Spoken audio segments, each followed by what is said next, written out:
In primary school, we used erasers to correct errors we made when writing. As we grew older and started using pens, the eraser couldn't work anymore. Corrective fluid was used instead.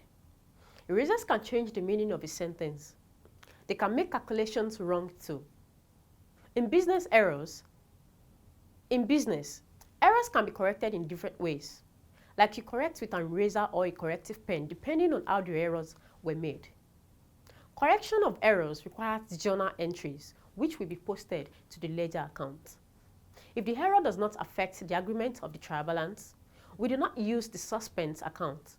For example, if your debit side of the trial balance is 7,000 and the credit side is 7,002, you do not need the trial balance. But if the debit side is 7,000 and the credit side is 5,000, to correct the error, you need a suspense account.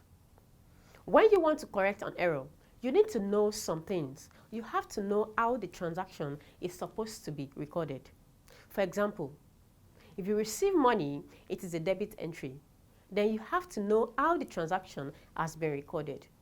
For example, you receive money and record it as a credit entry instead of debit. The next thing to know is the type of error. Some errors do not affect the trial balance. The next thing to know is what entries you need to correct the error. It is important to remember some things.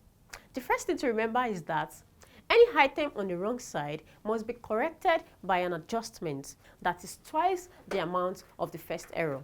This means if the debit is more than the credit by 1,000, to correct it, you need to add 2,000 to the credit. Not all errors affect double entries, so they do not need to be corrected by debit and credit entries. Errors can change the meaning of sentences and books of accounts. It is very important to correct the errors appropriately. I hope you had fun in my class. See you in my next class.